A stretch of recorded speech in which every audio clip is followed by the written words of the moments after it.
As we open this celebration of a scholarly work of Professor Said, he approached me in the morning, and as in his usual, I think a creative as well consistent way of reminding us with the need to open with less scholarly note, and he gave me a prayer for peace. So allow me to start with that. Turning the tide from violence to peace begins with prayer. In a prayer, we can nurture our light in the spirit of strength and compassion, with the hope that it will illuminate the consciousness of darkened souls whose suffering has made a home to violence. We pray that our light be used to warm and give comfort to those places in the heart that have surrendered to hatred and despair, and bring clarity and peace to their hearts. This is a prayer for dignity. We pray for human dignity to rise from the spirit by remembering all of the men, women, and children who have lived and continue to live with fear and horror as a present and constant companions. This is a prayer of humanity. We pray for the military and civilian men, women, and children who themselves are struggling with the fear and ugliness of man's inhumanity to man. This is a prayer of interdependence. Let us connect our hearts and energies with the world and its being, so that those poor souls who are caught up in the storm of violence may know peace. Thank you, Professor, for this opening. It is my honor to open this meeting to celebrate Professor Said's scholarly work, and I think it is very appropriate to do this as Professor Said is in his way to retirement, I should say.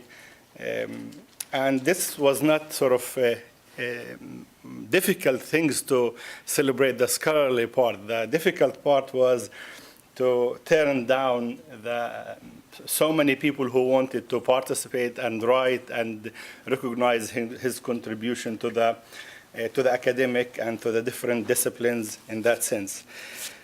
So I'm excited and inspired to see many of the authors and people who actually arrived today and or this morning, and others also will be continuing to come with us. This event is really with my brother Abdul Karim Bangura, as well as Sarah, who really were behind this event, and the one who for the last year and a half has been trying to put this conference together, and my job was really to support from the back, I should say. So I would appreciate if we can recognize Professor Bangura for that.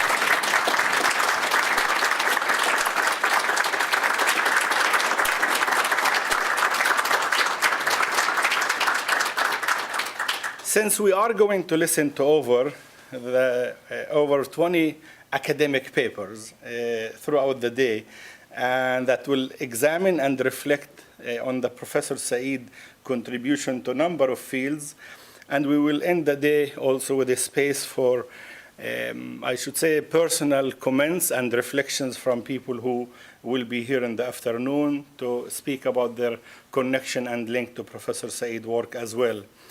So I did not want to, after thinking about my remarks or opening remarks, I really did not want to go into the academic contribution of it. And I thought I will do something that Professor Said as well also will do, to choose the non-traditional path of recognizing someone. So I will not really elaborate on the academic accomplishment and his contribution to the field of peace study or Islamic peace study. I'm not going to go through the list of tens of books and hundreds of articles. Those speak for themselves and provide solid evidence for his pioneer role that he has played in international relations or in Islamic peace studies.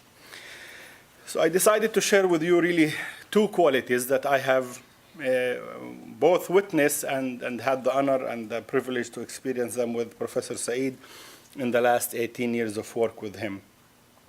And these are two characteristics which I have been observing as well, and as I said, seeing it as part of the community in the IPCR students as well, faculty as well, and then SIS, the way he has worked with them.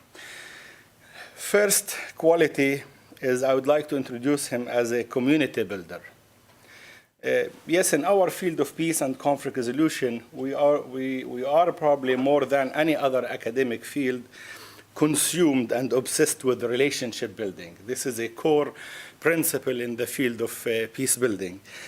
So to build a relationship, you have to really invest in building a community. And Professor Saeed is a master architect, engineer that construct relationships. When I arrived to the AU in the fall of '97, I was surprised by the small size of the peace and conflict resolution program. It was 1.5 or 1.3 position, Professor Saeed, and then part-time with Mitch Hammer at that time.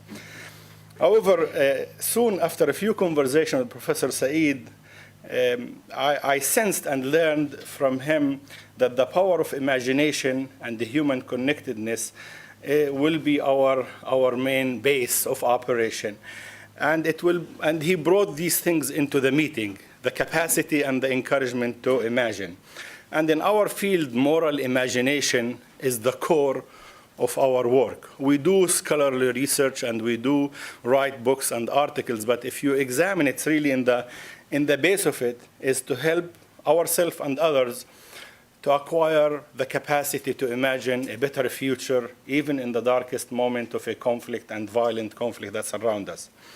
So today, when I look back at that period, I discovered and realized that Professor Saeed's vision, positive energy, and gentle diplomacy are the main assets which allowed us in IPCR to grow and expand beyond the dreams and imagination of many of those who stood in the path or were not able to rise to the capacity to imagine a future for IPCR at AU or SIS or in this field. Professor Saeed imagined a role for ethnic identity in international relations. Today it is mainstreamed. He pioneered the integration of culture in international relations when it was extremely rigid, discipline with disciplinary boundary. And similarly today, culture is an integral part of the discipline as well. In 1980s, he imagined peace studies and teaching as part of IR, or at least part of our IR school here. And today it is one of the largest, if not the largest, program at the School of International Service. Yeah.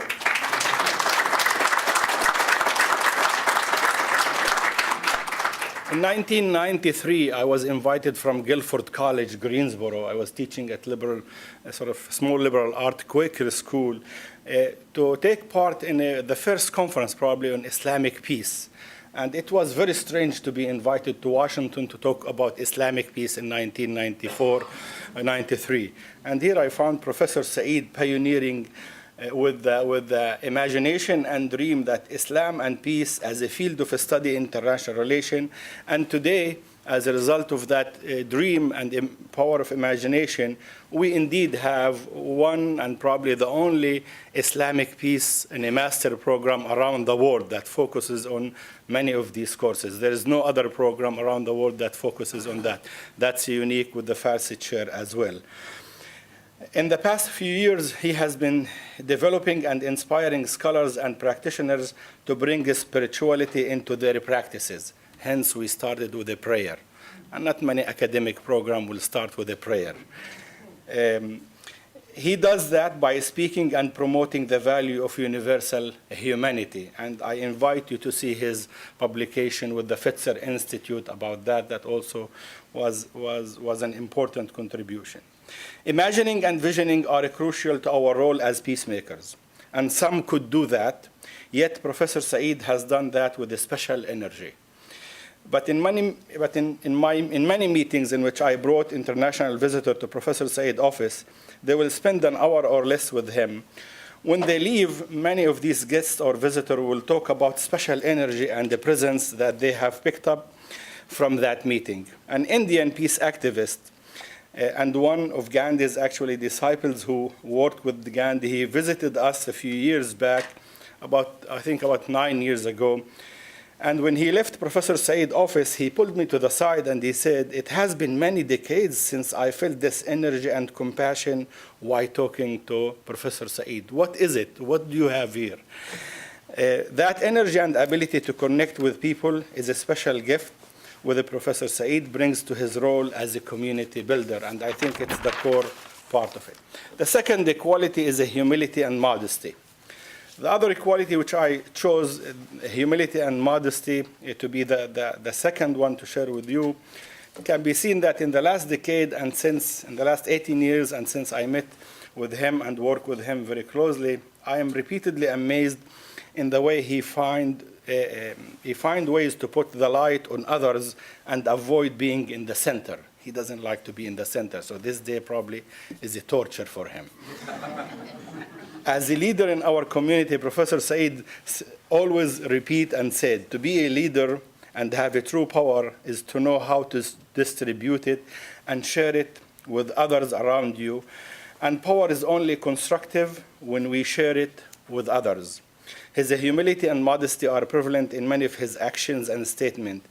For example, when he introduces every single faculty that we hired, term faculty or tenure track faculty, he insists on introducing them as the new jewel in the crown of IPCR and SIS. Every one of us got that label. He often recognizes the contribution of the previous and current deans and give the history of the SIS and AU accomplishment, and he excludes his own contribution of 56 years of work in the school.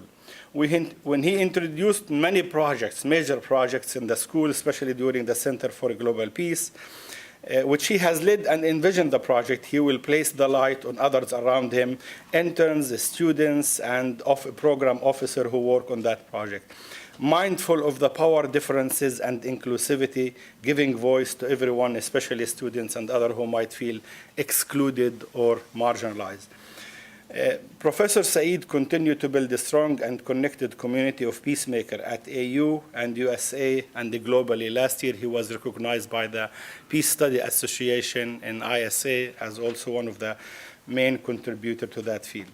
He continued to teach after 56 years. He has thousands of students, graduates around the world, and some are in most powerful position. He constantly provoke and challenge people around him with the new ideas and vision. He stands firmly in solidarity with the oppressed and against injustice, and always encourages us to speak up and as a responsibility for each one of us. He does all of this action as he often avoids public recognition and the praise of his role, contribution, as he simply feels uncomfortable in the center, as I said. Because all of us humans struggle in managing our ego, especially academicians who have convinced themselves that they teach the truth or the pure objectivity. It is hard to manage oneself, or nafs, as a Sufi master would say. Observing his work and attitude, I have learned from him that modesty and humility are the best ways for a person to manage, handle, and cope with his or her nafs and desires. Finally, forgive me, Professor Said, for saying these things in public and while you are in the center, for not only I am violating the long Arabic tradition and the Sufi teaching, but also your own ways of building community. Again, thank you, all of you, for joining us for this celebration of his scholarly work, Professor Said, and for honoring his work as muallim and teacher. Thank you again.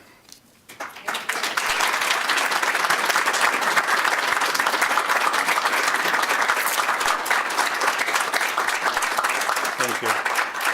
Allow me to move and introduce Professor Lou Goodman, our former dean, who has worked for many years, over 3 decades, with Professor Said.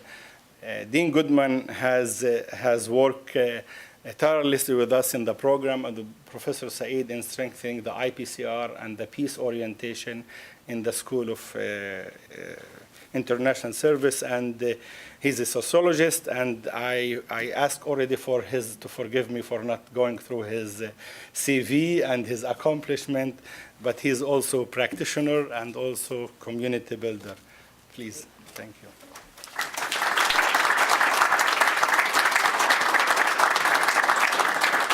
Thank you so much, Mohammed. And two of Abdulaziz's key characteristics are being adaptable and respecting the obligations of others.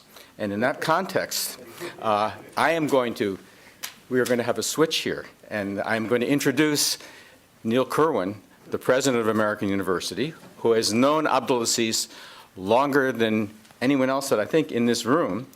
Neil has an obligation that has to get him out of here very, very soon.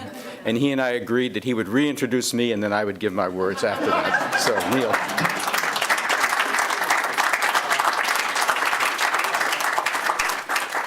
Thank you, Lou. I want to begin with just one observation. When the rest of us age, our appearance changes.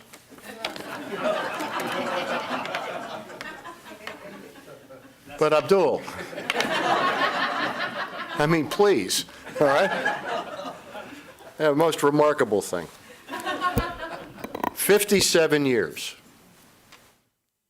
This is an event that is most appropriate because we are celebrating today the life of a truly fine mind.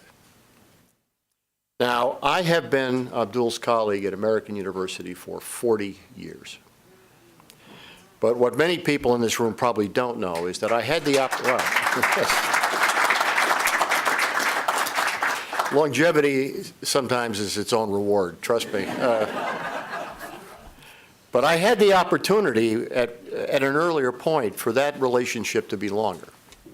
I was an undergraduate at American University. I started here in the fall of 1967, and Dr. Saeed was here.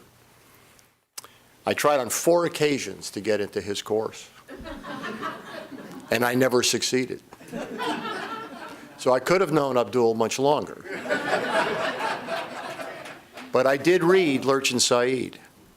At that time, Lurchin Saeed was the preeminent text to introduce neophytes to the field of international relations.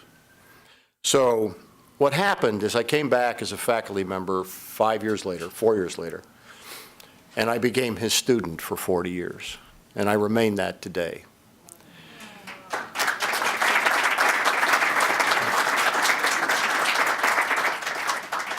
Dr. Saeed's career spans virtually the entire history of the School of International Service. Its origins in that little building that we now call East Quad, because we haven't been able to figure out another name for it, to this magnificent new facility that people like he and Lou made possible. His time here also coincides with the emergence of American University as a great national and international institution. And I can't think of any individual who has, over those years, made a more substantial contribution to both of those things happening. This becoming the largest and one of the most influential schools of international service in the world, and American University becoming a great national and international presence. Now, Mohammed's words were, in my view, enormously important because they reflect the man, they reflect the approach, they reflect the impact that he's had on a community of scholars. But I'm here to tell you that he had a comparable impact on the development of the culture of this university. There's no one who spent more time and effort building the tradition of shared governance on this campus than Abdulaziz Saeed.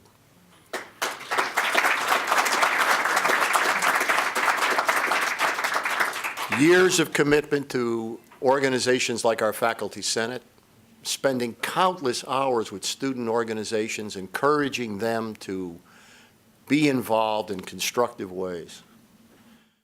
The work he did in the field that is being honored with this particular event, his work was always thoughtful, sometimes strong, sometimes controversial, but always with this underlying theme of respect for other points of view. He brought that to the governance of this institution, and we have progressed as a university, and in part because of the civility and respect that you've instilled, Abdul, in all the rest of us, all right? The great teachers talk, the great teachers lecture, but the great teachers are examples, and that's what you are. You're an example to everyone you've come in contact with. I never got to take your course. My son did, and it has stayed with him his entire life. So as I walked here this morning, I ran into a colleague coming across the campus, and I told him where I was going. And you'd know him very, very well. And I said, Abdul is retiring after 57 years. And he said, impossible.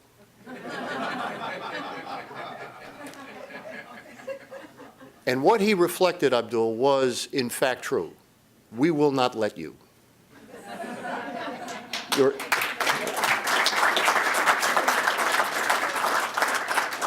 Your students won't let you. Your colleagues won't let you. You will be a magnet for your entire life.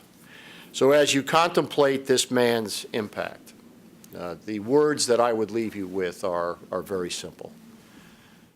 The impact is vast, it's global, it's deep, and it's immensely important. You're honoring one of the great foundations of American University. Congratulations.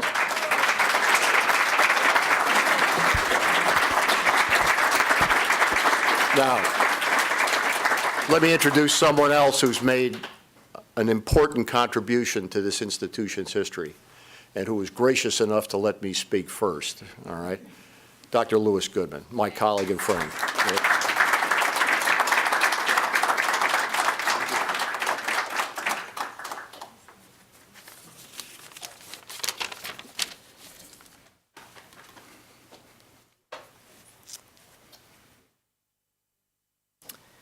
Well, Abdul Aziz, I want to thank you for bringing all of these people in this room into all of our lives.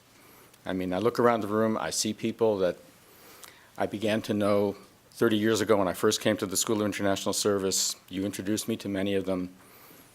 The relations I've had are so special with people around this room, and all of us have special relations among each other, and I think we all thank you so much on a personal level for bringing us together. I also want to say something that was implicit in what Neil said, and it's implicit in what all of us are going to say today, and we all know it so well, but you have been here since before the beginning of the School of International Service. You're the most important force in the creation of this very special institution, and it's just the truth, and we thank you, we recognize you for that. I probably will never say it again explicitly because you don't want me to, but it's the truth.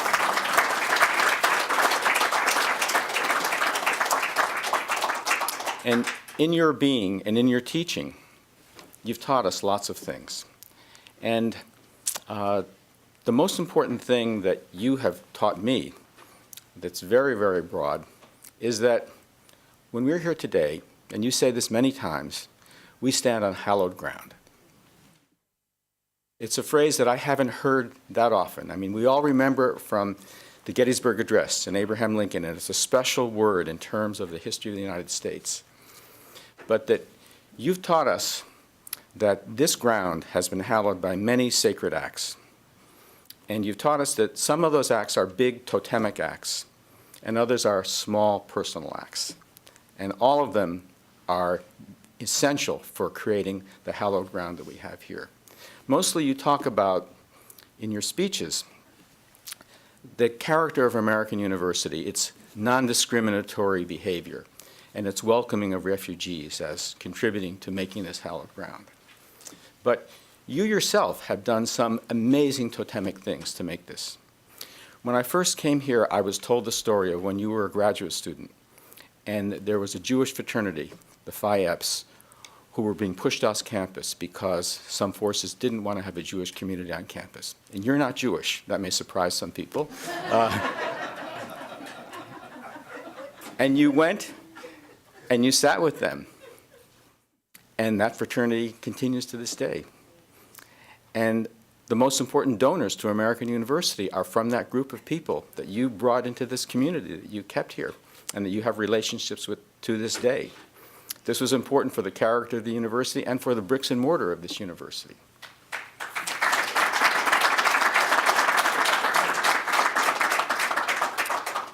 And your building peace and conflict resolution was a totemic act. I mean, you remember when I came here as dean and you told me you wanted to have peace studies, and I said, Abdulaziz, it's too early to do that. You can't do it. And we all talk about how gracious you are. You're also stubborn, as we know.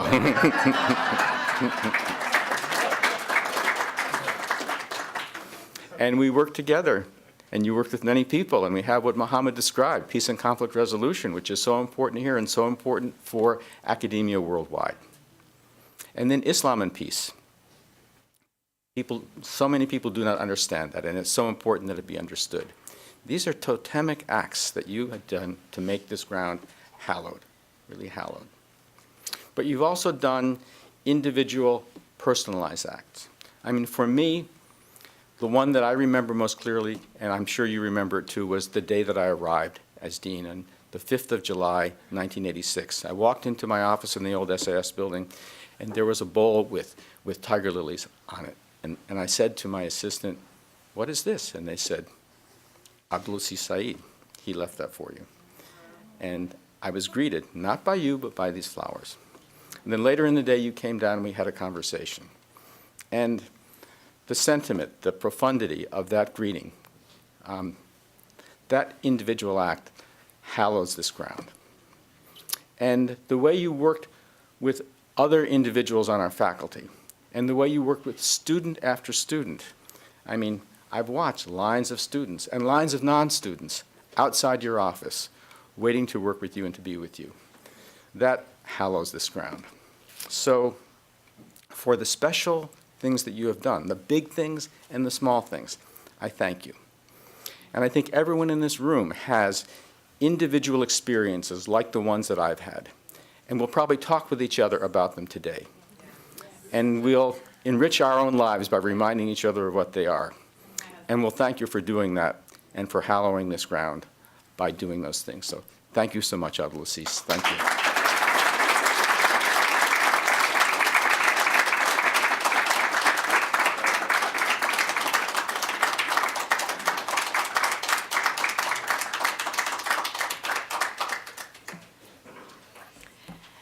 At this time, it's my pleasure to invite to the podium Dr. Ajay Robinson.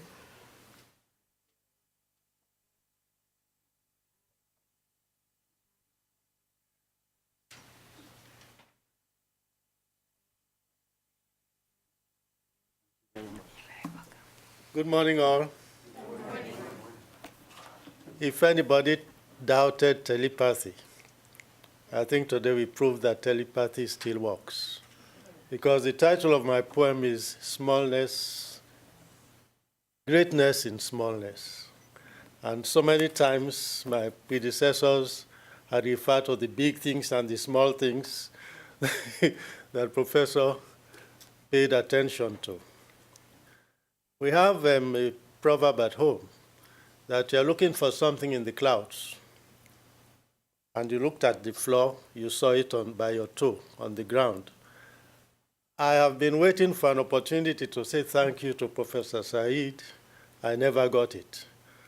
So you can imagine how I felt when Dr. Abdul Karim called me one day and said, this incident is coming up, and I jumped at it. I met Professor Abdul Said long time ago, not in person. It was in 1972 when the World Council for Curriculum and Instruction held its first international meeting at Kiel in England. And I think the focus there was on peace and resolution.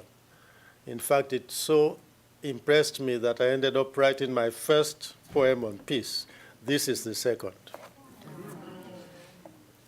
And the chain of events kept going on. I worked with the United Nations Fund for Population Activities in New York. And there we had to talk about peace education. It was then I met Professor Said through his, the phenomenon of, I've forgotten it. Then when I came, I was doing some research to write a paper for the Third World Studies Conference. It was then Professor Abdul Karim introduced me to Prof. I don't know, his shirts were so immaculately white all the time. But you can imagine this nonentity from somewhere. Prof would leave his chair and take me down to the library. I think the library here is on the basement, and showed me the shelves of where you can find the African books. I would make sure that you selected books that would give you resources for the paper you are writing. So the poem is built on that. And I had to use two poetic techniques. Normally I use the third person narrative, but I couldn't help diverging to the second person narrative because I thought this opportunity for me to address Prof directly. So the title is Greatness in Smallness, a Centum Poem of Peace. Centum is the Latin word for 100, 100 lines. I hope Prof will live for 100 years. Even if he doesn't, his ideas will live for more than 100 years. Greatness in smallness, smallness in greatness. What would it matter whether the former or the latter? It's the substance, not the words, as you estimate the professor's words. Yes, for sure. Like the famous Port Said, our great and honorable Prof. Said is standing like a fearless sentinel to instill peace in this world's tunnel and into a vast and diverse universe, like a bouquet of lovely roses in a vase. Prof. Said's efforts issue out a fragrance of joyful peace and hearty balance. As God's chosen servant and man's Obai, Obai is the word for a king in one of the, Abdul Karim's tribe. As God's chosen servant and man's Obai, guarding all peace efforts as you stand nearby, your universal tenets of fruitful contentment have been welding men's hearts in God's cement on a base of world peace and lasting progress.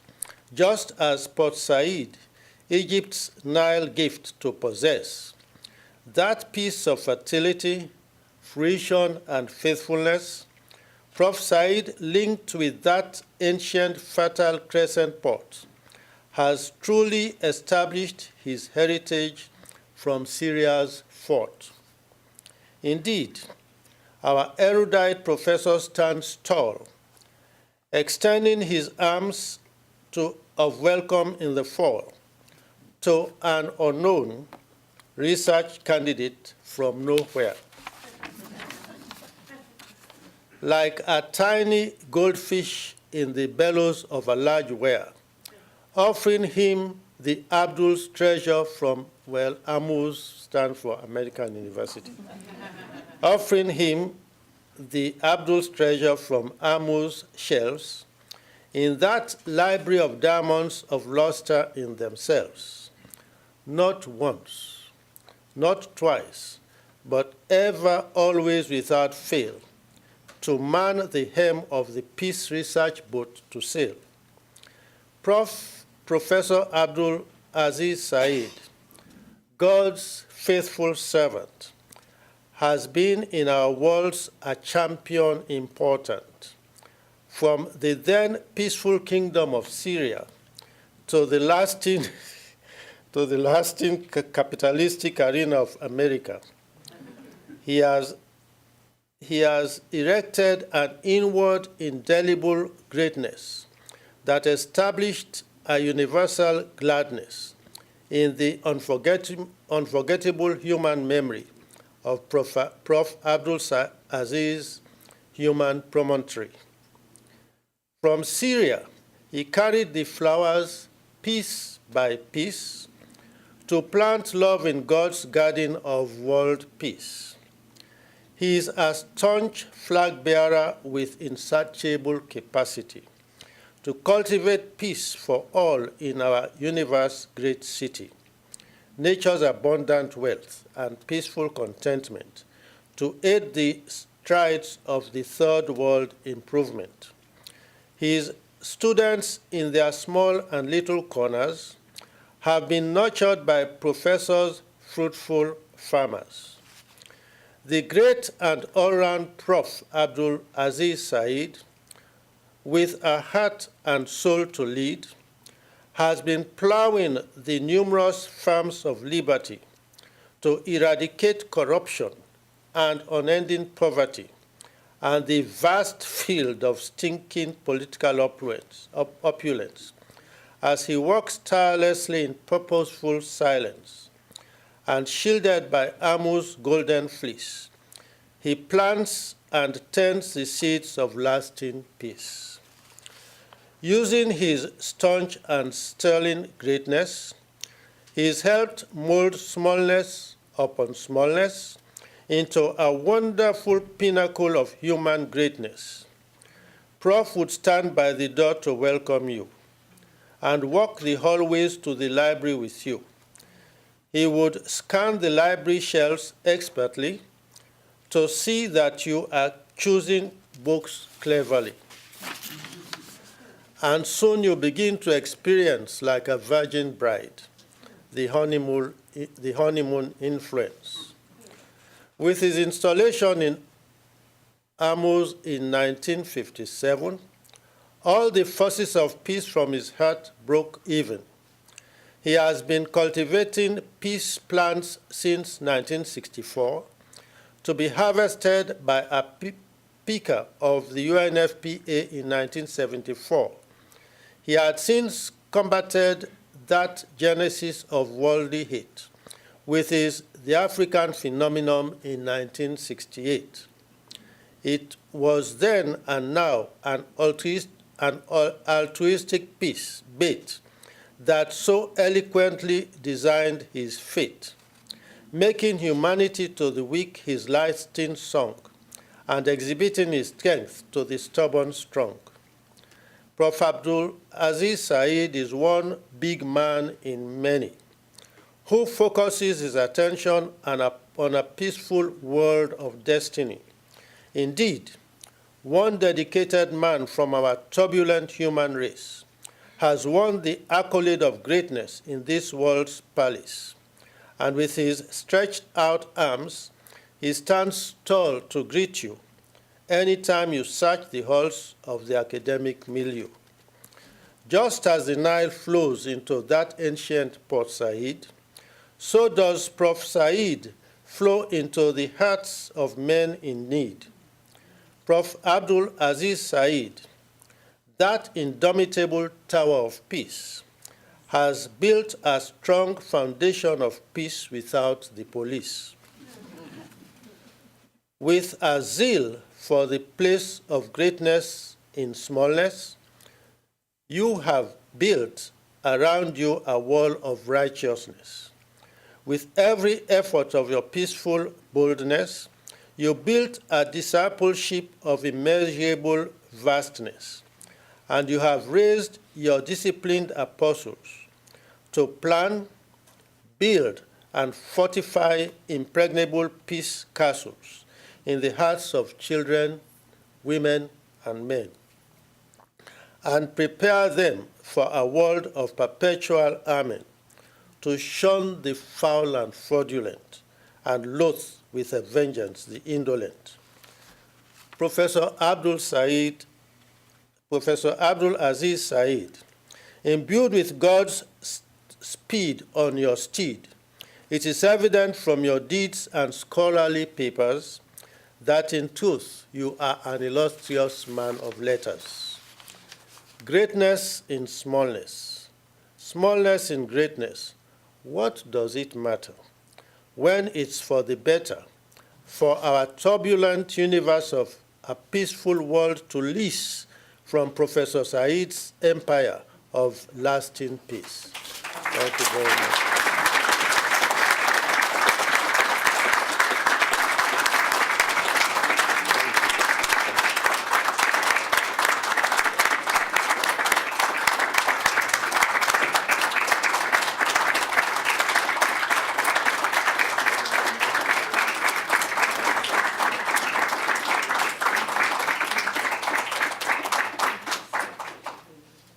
Thank you, Dr. Robinson, for that beautiful poem. With another celebratory poem, I'd like to invite to the stand Neil Richardson.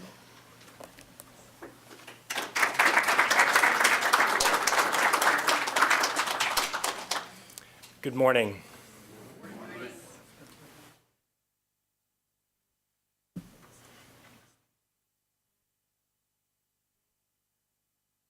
I want to thank you for your service and your love. Many years ago, I was studying at Georgetown to get my master's degree, and there was something missing. I found it here while studying international affairs. And so when I heard about this conference, I thought that I was going to write something about some of the work that I had done in West Africa or across the United States or here in the District of Columbia, building civil society. But when I started to use my fingers to write the outline, something else came out, a shorter poem than Dr. Robinson's, but hopefully it'll have some sense of identity with the person here that we love. The poem is called My Love.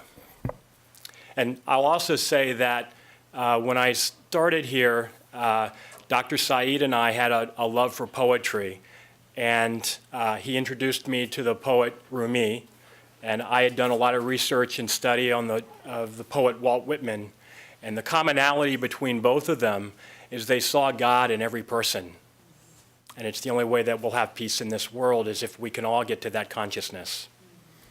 So I'll begin. My love. There is stillness and grace in each movement of my love. I am struck many times by the aroma of incense, the many shades of golden, yellow, or gray light coloring the office and illuminating the diverse photographs and collected knickknacks from around the world that I know to be gifts. Meeting my love for a moment or an hour just before class or tea or lunch brings me through a door that is always open. Heart, spirit, and my love. Looking in his face, my own reflects back to me in the mirror of my love's eyes. My love has brought more peace to far corners of this unpredictable, crazy human world that is full of violence, hatred, and division. Love is the conquering energy and the one practice, method, initiative, or whatever word that one wants to use that ends conflict.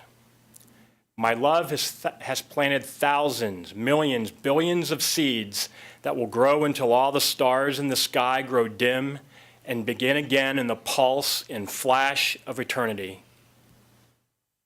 In the sky at night, I see twinkling seeds speeding and spreading across the blue planet and planets unknown.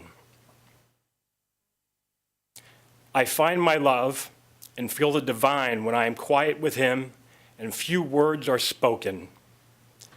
When there is the greatest stillness, I kiss the face of my love, and I sing and dance like a wobbly wheel. My love will not fade away. Thank you.